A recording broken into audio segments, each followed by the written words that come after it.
Hello, and welcome to Fist of Firsts, the podcast where I try and find out what makes the funny people who make us laugh tick. I'm Tim Reed. I'm a TV sitcom writer, and I'll be asking some of our finest comedians and comedy writers a bunch of first-time questions to uncover the pivotal moments in their life, their career, and their creative process. I want to find out how the people who think differently think, so that we can all learn from the method behind their madness and be more creative. In this episode, I'm talking to the man behind The Man Next Door, Michael Spicer. But Michael's more than just his famous angry headphone-wearing speech advisor. He's an actor who's appeared in Bridgerton, Afterlife and Disclaimer with Cate Blanchett. And he's a writer with his own Radio 4 sitcom series. But not many of us know much more about Michael than that. Well, let's put that right now. Enjoy. Michael Spicer, hello. Hello, Tim. How are you? I'm really good, thanks. Yeah, how are you? I just got over a cold, so I'm feeling 100%. Oh, well, that is good. So this is good timing then. This is... Yeah, it's great timing, yeah. Raring to go. Well, thanks for making the time as well. Thank you. Right, I'm going to kick off with my Fist of First cards then, if you don't mind. Mm-hmm. Yeah, sure. And just gives us a quick random first-time question just to get started, and then we'll see where it goes from there. So is that all right? Yeah, fine. So I'm shuffling, and when you say stop, it'll be just exactly the right question for you. Stop. Turn over. Oh, it's a cracker. First time you felt ashamed of yourself? Oh, God, what a horrible question. I can keep going if you want. First time I felt ashamed of myself. Yeah, and you can be honest or make it up or whatever, you know. I was extremely bad at my first ever job. Oh. I was purposely lazy and inefficient. Purposefully, what, to get sacked? No, I felt like I was not being appreciated, so I downed tools. And it also coincided with the beginning of this thing called the internet. Oh yeah, I remember. So I was just on my work computer looking at all the wonders of the mid-90s internet or late 90s internet. Yeah, so I was going to say it must have been kind of mid-late 90s. It was like 95, 96, it was starting to get... In 95, 96, it was seen as being the pastime of nerds, which was such a strange thing. And then suddenly it became everything in the world and people needed it quite badly. Yeah. But that office was like the first office where I bought something on Amazon and stuff like that. Yeah. So what was the job? Oh, well, the job, I won't go into specifics, but it was tutor support at a university. Okay. It was back in the day where they kept the students on after they'd graduated, paid them absolutely nothing and expected them to do a stressful tutor job, you know. So they got kind of slave labor and probably helped their stats of like how many of their students, their graduates get employed. Well, all of them, because we shove them up chimneys to look at the internet. Exactly that. So that made me think, because at that time I was working in ad agencies. And I know that's something you went on to do after your tutor job. Well, it was more just general marketing, really. Yeah, I can remember exactly then, because at the birth of the internet, the agency set up this new little offshoot called On-Demand Information. It was all around, you know, trying to work out what they could do with this information superhighway. So, do you remember when it was called that? Surfing the web, you used to call it. Well, we used to surf the web. And then we found out that there were these perverts who used to trawl the web. Yeah. We surfed and they trawled. Yeah. It's very nautical, wasn't it? The same thing. Yeah. It's very strange. And so the copywriting then that you did, so you went from that kind of graduate uni job into marketing. Yeah, not immediately. I was on the dole for a long time as well. And then I just got jobs here and there at law firms, basically anything that wasn't retail, because I was so bad at maths. And back then, of course, you still needed to handle money. And I wasn't very socially inept as well, so I wasn't very good at retail. So I just basically did anything where I could be at a desk writing or typing or entering data or anything like that. And then just marketing came along because I realized I could earn more money from it. And by that time, I think I'd probably developed my skills as a writer and I was able to offer something. So what was the first paid job as a writer then, as a copywriter? How did you get into that from the marketing? It just became the skill that you were evidently better at than the other things. Well, I went to a company that tried to rival Time Out, online guides to London and other cities, and I became a researcher and a reviewer. And then they were a victim of the credit crunch back in 2008 and completely imploded. So I left and went to a shipping company and they said they needed a copywriter, but what they really needed was a complete overhaul of their branding. So I basically came in and said, look, shipping is boring. Everybody knows shipping is boring. With the social media and everything like that, I can turn it into something fairly humorous. And it was around about that time that people cottoned on to the fact that social media accounts could be outlets for humor. We've now come full circle, and all of those people are really annoying. And there were also writers. I don't know if you remember this, but there was a writer who anonymously opened up an account for Shipham's Paste. Oh yeah, but he never spoke about Shipham's Paste specifically. Yeah. He would just tell jokes and maybe incorporate paste into it. He was very, very funny, and he was. I can't remember who it was. If you're out there, then let us know. And it inspired me to sort of do the same thing with this real shipping company. Yeah. Who had nothing to do with paste, but just had shipping. That was a coincidence. That was the link. I basically used their social media to create this entirely fictional office that we were all working in and things like that, you know. So I was basically injecting humor into it. Yeah. And then my boss eventually said to me, we need to do a range of videos about how to pack, how to ship, how to move abroad and stuff like that. Can you do that? And I said yes. And so there are still quite a few videos of me on their YouTube channel. Is it? And what's the YouTube channel? I don't know. I can't remember. People will want to go and find it. Shipping company Michael Spicer YouTube. Yeah, I'm sure it's dry. It's very dry. It's very dry. Was it your intention to make that funny? Was it your intention to write humor? Oh God, yeah. Because I was writing comedy since I was 17. Ah, right. I wanted what I've got now when I was 10. Yeah. I was always doing things on the side. I wasn't grasping for meaning in my life. I always knew I wanted a career in comedy, but I just had to pay the bills. So I would do these jobs. That's the only thing.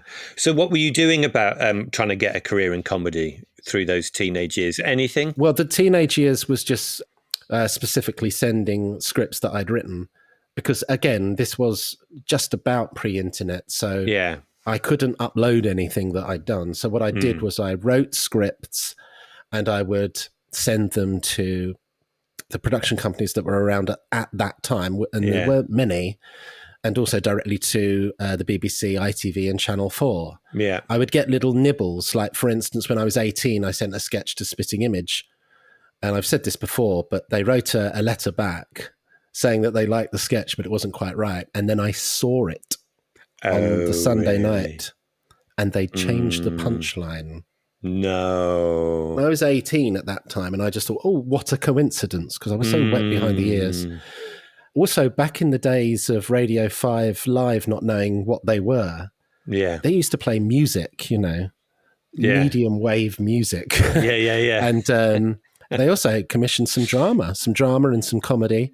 Yeah. And they were interested in a play that I'd written, and that was back when I was 19. So I knew I was good enough. But of course, as is always the way, you just fall at different hurdles. Yeah. So throughout my 20s and 30s, I was writing and performing.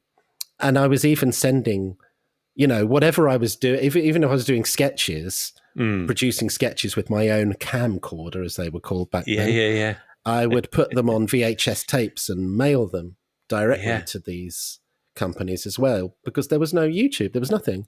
No. So of course, when YouTube and Twitter did come along, suddenly I had that platform.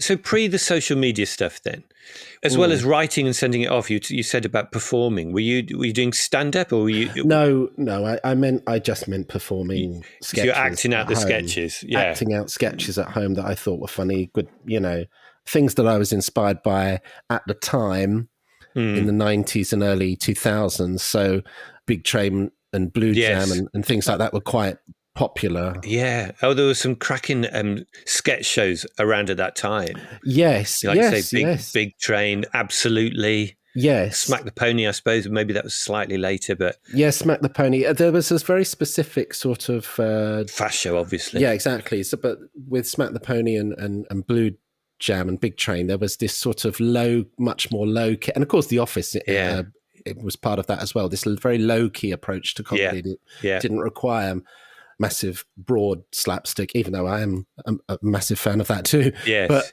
it inspired the way I was doing comedy back then. So I was making little inroads by stringing a load of sketches together, for instance, and taking them to short film festivals and things like that. But I was never on the stage. I did try it, admittedly. I did try it many years ago. I entered the BBC stand-up competition. Did you? Yes, I did, because what I did was, rather sneakily, I'd accumulated quite a lot of material on Twitter by this point, which was 2013, and just reeled off 5 minutes of my most popular one-liners in a kind of in a sort of Stephen Wright sort of delivery. But when they said, "Oh, great! If you get through to the semi-finals, then we'll require another 5 minutes," and I thought, "Oh dear." I need to live another 10 years of my life to accumulate the material. And that's when I realized that it really wasn't for me. And then can you remember what was the first, once social media had become the arena that suited your stuff? Can you remember the first time you thought, this is taking off, or you had a post that kind of really hit and went mad? Yes. I think there were two things. In 2011, let's say three, and I'll condense it so I'm not waffling. In 2011, we had the marriage of Will and Kate. Yeah. So I did this character back then called the unrehearsed voiceover artist who never prepared for any voiceover gig that he did. Yeah. I just recorded the wedding and then improvised commentary over it. Yeah. And then I chopped it up. And that went viral. I put it on YouTube and then tweeted it, and it was shared by people like Amanda Iannucci. Yeah. That was a moment, where you thought, right, people specifically on this platform are enjoying and sharing my work, which is great. But then I went viral with two other things, because in 2011, I don't know if you remember this, but Stephen Merchant did these voiceovers for Barclays. Yes. Which were incredibly annoying, because what he would do is we would go, right, what's this going on then? Oh, what's he doing? What's that going on over there? Oh, yeah. And yeah. Oh God, he tried to be ad lib, and it was awful. But then Barclays got into a serious amount of trouble about rate fixing or something. I'm not smart enough to understand. Uh-huh. But I then took a Barclays advert and put a new Stephen Merchant voice over it with all the recent news. Yeah. And that went viral, and some newspapers picked up on it, and then Stephen Merchant suddenly stopped doing them. And I think it was more to do with the fact that it was Barclays getting into trouble. Yeah. But people were saying that he was not doing them anymore because of what I did, and I don't believe that at all. But it was great for me, because it just meant the follower count kept going up. Yeah. And then there was a viral video of a woman on a video dating site, which I found incredibly moving and very funny, where she starts talking about her ideal man. And she says at one point, "And they've got to love cats, because I love cats." And then she moves on to something else, and then she just breaks down in tears and just goes, "I'm sorry, I just really love cats." I do remember that. I can remember that clearly. So she just keeps talking about cats and being really teary about cats. And then that went viral of its own accord. Yeah. People said, this woman, this poor woman, she's really emotional about cats. Later, like a year later, people said, "Oh, that was a comedian. She was just doing a sketch." oh, because it was devastatingly real. It was, yeah. It was just a sketch she did. But it was devastatingly real because she was doing it on her bed. She had no bad lighting. She was doing it with her phone. It felt very real. Yeah. So immediately when that went viral, I went out at lunchtime from my shipping job. I found a bench and I did a version of that. But instead of saying cats, I said Lib Dems because the Lib Dems were in bed with the Tories at that point. Yeah, of course. And there was still a huge sense of betrayal in the country. So I thought, well, if I just replace cats with Lib Dems and just did her whole thing, that might be quite funny. Yeah. I went back, I uploaded it. I couldn't believe how nuts it went. It was incredible. And 50%, I'm serious about this, about 50% of the things coming back were, what is this guy's problem? Oh, that's so funny. Again, the follower count went storming up. And isn't it mad when people do get confused? I've only ever had one post that went kind of semi-viral, but it's where half of my social media followers, I think, come from.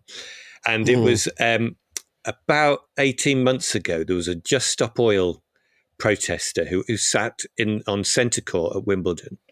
He sat down there and he had his Just Stop Oil T-shirt on and there were photos of him. And he looked a lot like me, as a lot of people do. Right? He was bald, got a beard and glasses on. And so I did a post saying, this is the photo I'm going to show my grandkids to prove or to convince them that I did my best. I deliberately worded it. So look, it's not me, but I'll show this to my grandkids and they'll think I did. At least I tried. Some people found it very funny, but most people were furious with me for stopping Wimbledon. Including Right Said Fred, who retweeted it saying, seriously, is this what you want to be remembered for? And I replied to them with something like, it is important that who knows how we're going to be remembered, that kind of thing. And then someone replied to them saying, he's a hypocrite, this guy, because I've just checked his backstory and he wrote car share. So encouraging people to drive cars that's polluting the atmosphere. And so again, some people got that joke. Amazing. Thankfully, the guy, but it got nothing like yours. I think I got about 2,000 extra followers there. So that's as mad as mine's ever gone. So you got in with all of that stuff, right at the beginning of social media becoming almost like the new comedy circuit. Yes, because there was a thing that I went to. It was run by John Petrie and Holly Walsh. Yes. They run this thing called Popcorn Comedy or something like that. Got a very hazy memory of it. And just for people, so John Petrie now is head of BBC Comedy. Yes. And Holly Walsh, obviously a great comedy writer, wrote Motherland and Motherland and things like that. Yeah, so the two of them around 2010, 2011 did this sort of monthly showcase of online stuff as well as live acts. And I went to one because they chose one of my videos, you see. And they showcased it with all these other videos. And what struck me about these videos as I was watching them was how effortless they were. No production values at all. Sometimes there would just be people, on their sofa with a wig and then pointing the camera at another sofa and it's still them, but they've not got the wig on. But what they're saying is brilliant and very funny. Yeah. But it wasn't just that. It was also people taking existing archive and putting their own spin on it. Yeah. That's what I found really interesting. Nat Saunders, he's on Twitter, or he was on Twitter, I think he's on Twitter, as Rap Banjos, and he writes a lot of stuff with this other guy. I'm really sorry. If you listen to this, I'm really sorry that I've forgotten your names, but you're very funny. Anyway, they do things, they write for like Peter Serafinowicz and stuff like that. And they did a sketch where they took an existing airline video, the airline videos about how to put your seatbelt on and stuff like that. They took a real video and then put their own, edited it Yeah. the way they wanted to edit it, and then put their own, hilarious narration over it. Yeah. Simple things like that. It was a light bulb moment. Yeah. I just thought, oh, I can do whatever I want. And I can put it on YouTube and Twitter now. Yeah. And some of these things used to fly. Some things just, didn't, whatever. It doesn't really matter. And I tell you what's really interesting is that in the beginning, when I only had say 50 followers, the brilliant thing about it is that one of those was like Sharon Horgan. And if you did something and she liked it and shared it, you knew you were on the right track, or at least I did at that time. And I thought, well, I'm just going to keep doing stuff that makes me laugh, and then hopefully other people will enjoy it too. But an interesting thing about it is that when I first did a YouTube video 15 years ago, and I had nowhere to put it because Twitter wasn't around and Facebook wasn't around at the time. The only thing that was around at that time were the old style chat forums. So I used to go in anonymously and say, oh, look at this thing I found. Didn't say it was me because I was too embarrassed. You say, look at this thing I found, and link to it. And so, we've come such a long way. And did anything happen when you did that? Oh, God, no, nothing. Because these chat forums were made up of people like me who were just comedy fans. And what I really wanted was just feedback, because when you're doing everything on your own, it's very difficult to know how funny it is. You need that affirmation, don't you? Yeah, you don't get from a crowd laughing back at you. Yeah, absolutely. That's really interesting. I hadn't kind of pieced that together in your work before, though. That back to the was it Harry and Meghan, or no, Will and Kate? You saying getting married? Will and Kate, it was. Yeah. And then the I Just Love Lib Dems, and then all the way through to Room Next Door. It's kind of taking something that's out there and adding a whole layer of funny icing on top, whether that's re-commentating it, re-narrating it, or redoing it, or adding something onto it, like the guy from in the Room Next Door. Yeah. Is that a theme through all of your... Yes, it feels like it is, really, kind of accidentally. Yeah. I mean, the weird thing is that, I really like Dead Men Don't Wear Plaid. Yeah. And when I was sort of 12, 13, I used to take scenes from films I liked and put myself in them. Did you? Yeah. I used to edit it. With you in? I used to edit these films and then put myself in them. There's a scene in Dead Men Don't Wear Plaid where Steve Martin's on a train carriage with Cary Grant.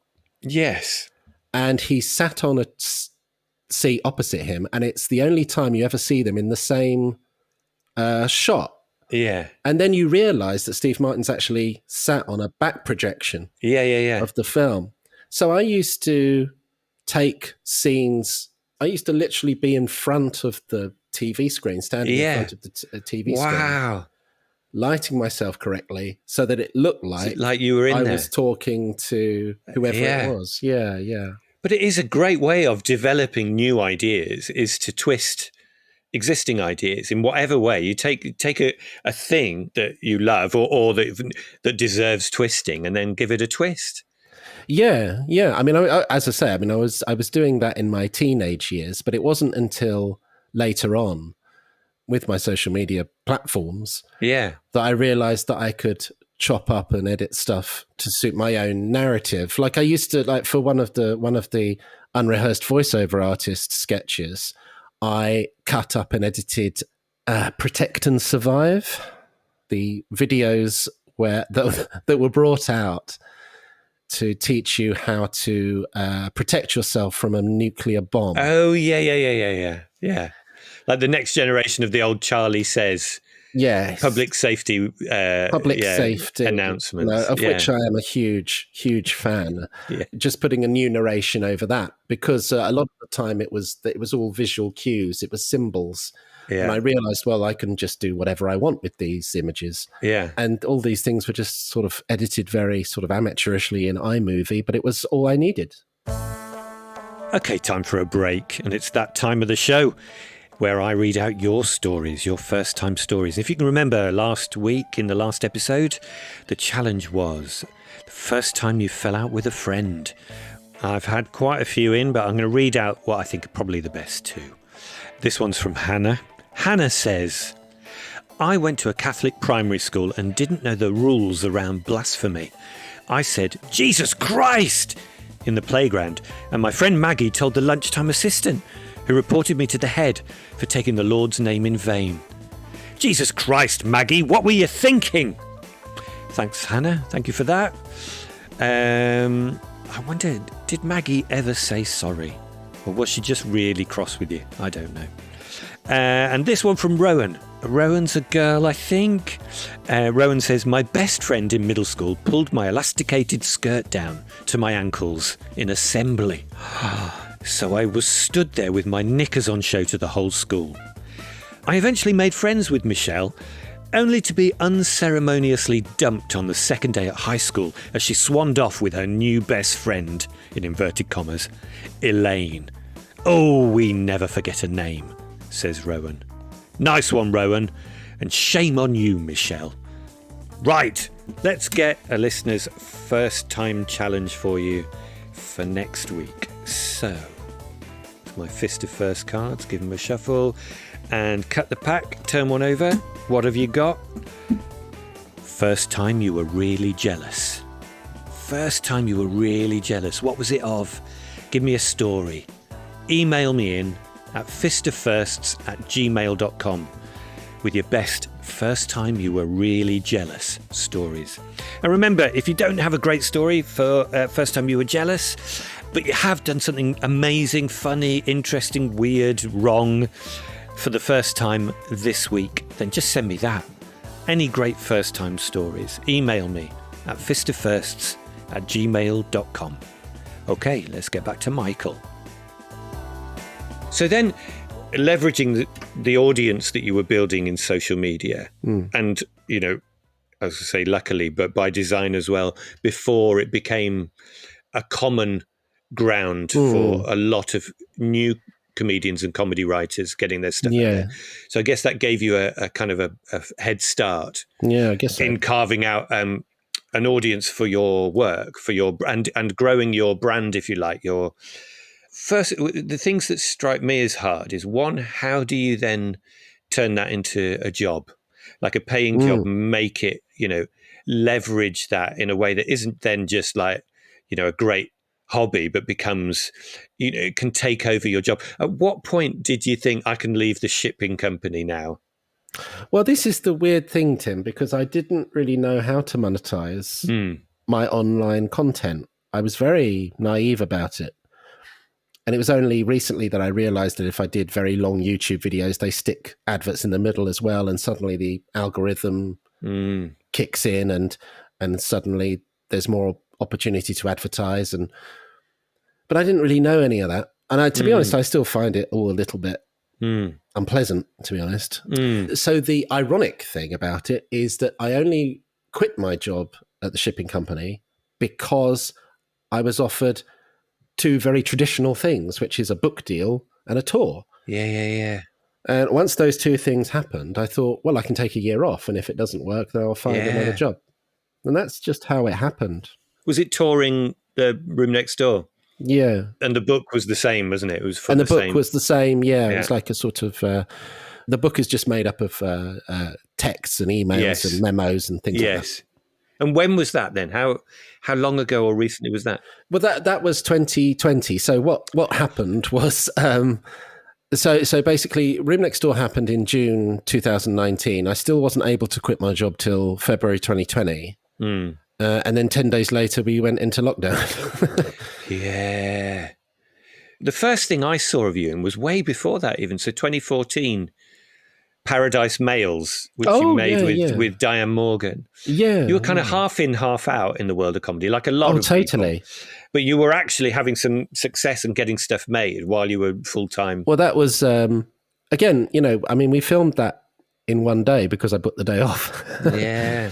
I did a short film before that with a film company called Meat Bingo, and it was called A Man Cuts Down a Tree and It Has Consequences. It just suddenly occurred to me, if everybody was so unbelievably dry and robotic, how funny that would be if there was something fairly sort of dramatic and thrilling happening in the short film. I guess now it probably, if you were to watch it, it would probably feel like an AI film. So you made your ideas. You were having ideas. Yeah. You know, when most of us are like in a job or something going, oh, I've had this funny idea. And, you know, that's so many people get in touch with me and say, you know, I've had this idea. But you then went out and made them as you were doing as a kid. Yeah, because but by then I realized that sending scripts to people was not going to get me anywhere because they would just end up on a shelf somewhere. So a man cuts down a tree and it has consequences. I put it out there. You know, people seemed to like it, but it didn't really do a great deal. And then one boring Tuesday afternoon, I thought, well, I think I'll just tweet that again. Anybody who missed this, would you like to see it? Here it is. And of all people, Diane Morgan watched it at that point and DM'd me after she'd watched it and just said, I think you and I should do something together because we've probably got the same taste in comedy. That day I wrote Paradise Mails. Wow. And then very, very quickly, she managed to get together the crew that had been working on Charlie Booker's Screenwipe. Yeah. We all got together. We went to the premiere Inn, did it very quickly, and that was that.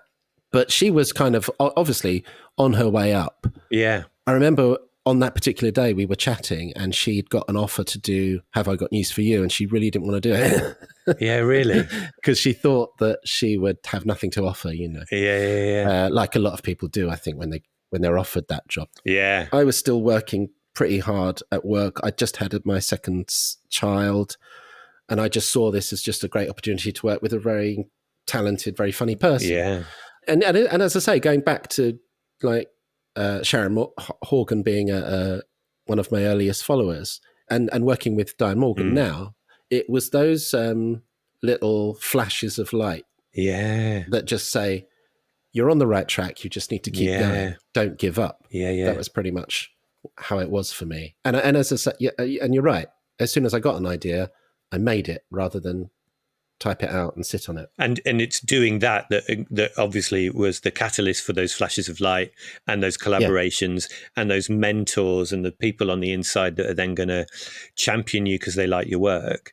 Yeah. So it is such a great lesson for all of us, is that, you know, don't sit on an idea. If you've got something, do whatever you can, and there are tools and techniques and channels that are there today like never before.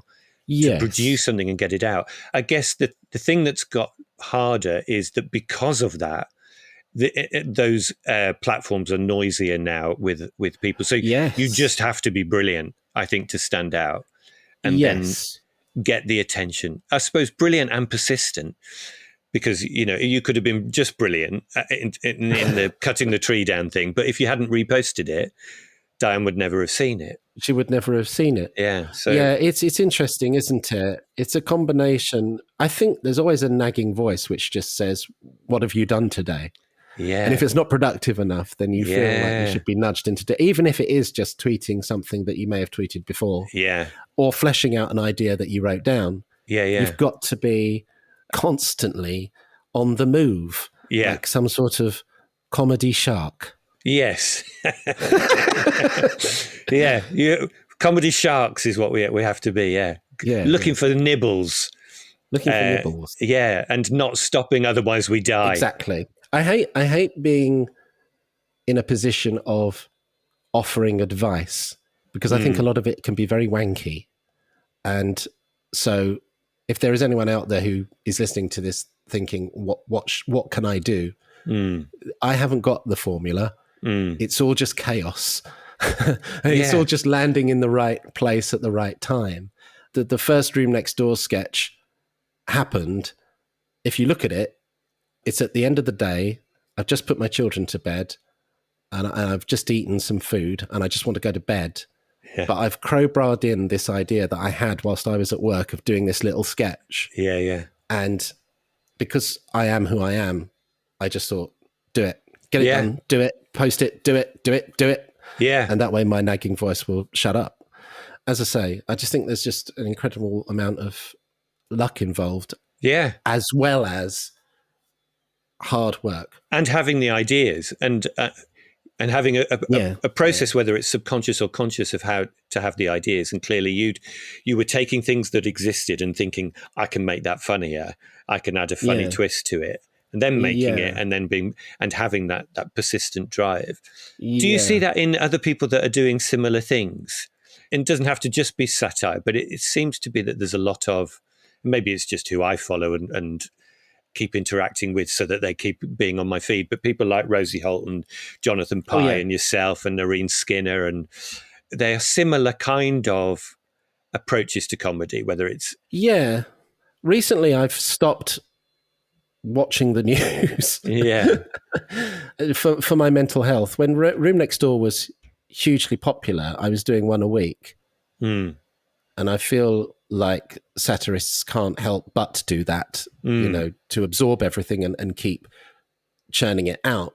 Yeah. But I felt like I'd hit a brick wall, because no matter how many times I tried to reinvent it, I was still faced with these monsters like Boris Johnson and Donald Trump, who were essentially just doing the same. It was like I was in a double act, and they were doing the same material, and I wanted to go off in a different direction.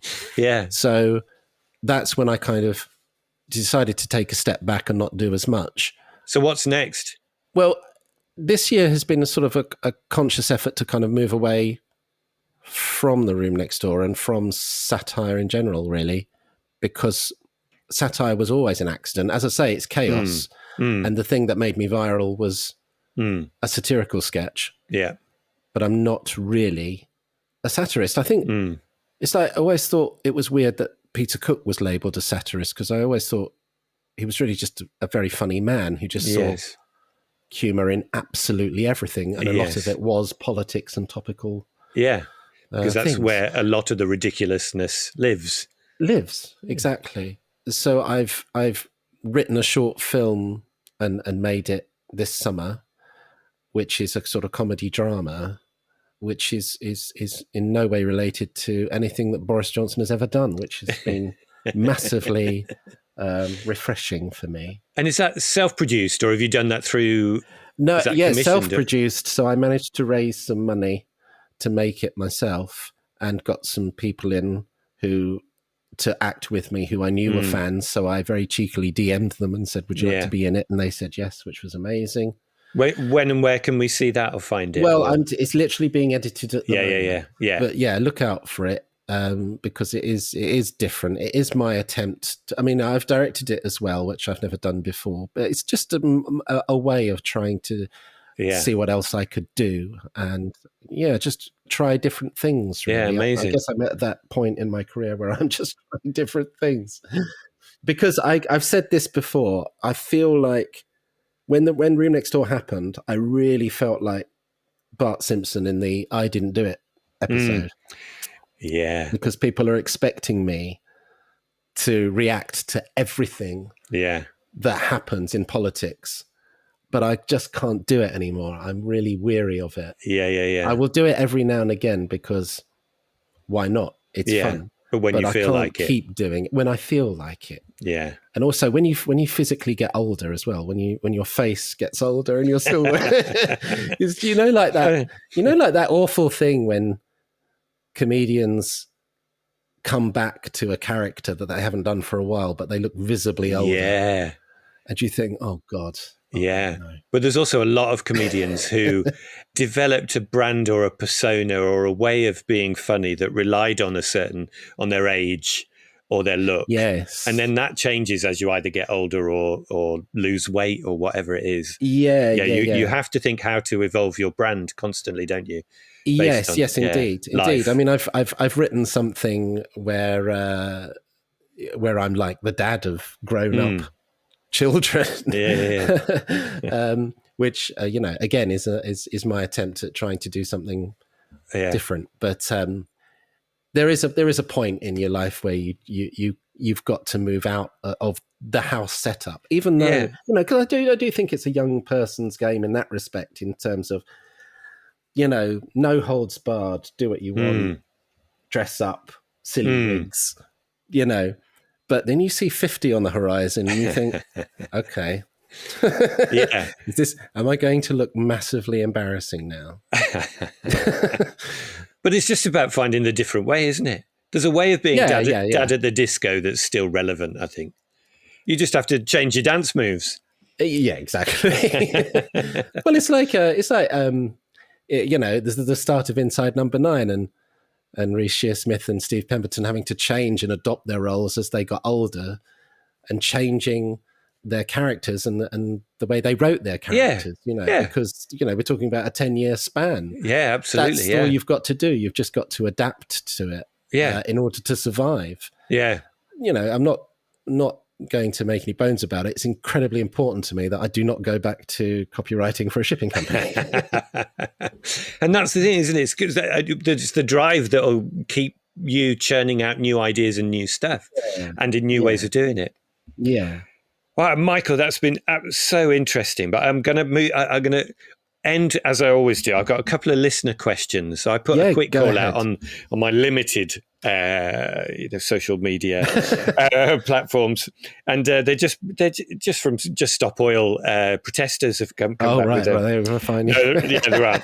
No, well, I've picked a couple of good ones. So this one's from Lynn from Lampeter. She wants to know, she says, Michael, are you always that angry? What makes you smile? So I'm not sure what she's seen of yours, but it's clearly... Well, I guess, I mean, because the room next door is just basically an angry man. Yeah. It gives the people the impression that I am that angry all the time. I think there's a lot of real anger in those sketches. Yeah. But I'm not really like that all the time. I do get angry about some things.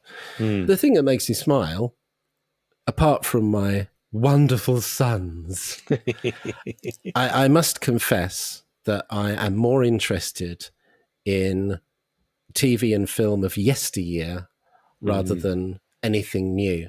Really? Because since YouTube suddenly, I don't know when it happened, because when YouTube started, it was essentially you've been framed on the web. Yeah. And then suddenly it became this internet archive of everything. Yeah. And you can find everything and anything you want. Yeah. I realized that with I always had this desire to be a vinyl collector, like a crate digger. And then I thought, hang on a minute, it's all on YouTube. What's the point? Yeah. So I like to find old TV nuggets, forgotten films and things. How old? How long are we going back? What kind of thing? I guess like from 50s onwards, really. Yeah. As an example, I have just been binge watching Columbo. There's an example. Yeah. I realised that I had to binge watch it because at the beginning of Columbo, Peter Falk is younger than me. Yeah. So I had to binge watch in order to get to 60 when he's in his 60s. It is mad when you look back at it's like the Rockford Files. I bet he's younger than me. 26. Yeah, exactly. Yeah, but that's the thing, in the old days they just looked much older for some Everyone looked older, didn't they? Yeah, the war. They did. But now we've had Brexit, so everyone younger than us ravaged by Brexit lines. Exactly. And I'm also massively obsessed with like British homemade stuff. I recently watched Public Eye, all of Public Eye, with Alfred Burke, which was a Thames Television produced detective series, which ran for 10 years. Some of it's been wiped, but a lot of it is on YouTube. Just so fascinated by which decade the would that have been? Storytelling. 65 to 75. Was it? Wow. Yeah. So that kind of storytelling, and everyone's kind of, what I love about it is that everyone is still kind of getting to grips with television, but they've still not quite worked it out. Yeah. There's a real charm to it, isn't there? There's a charm to it that I absolutely adore, and you never get. You just don't get these days. I do still watch, things that are on television now, and I still absorb a lot of what streaming platforms have to offer because I'm interested in it.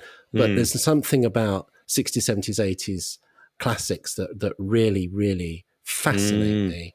And I would urge anyone to watch an episode of Public Eye with Alfred Burke because he is an incredible television actor, given that everyone around him was trained in the theatre and are a lot more theatrical, a lot more hammy, and he can just say so much with just a stare.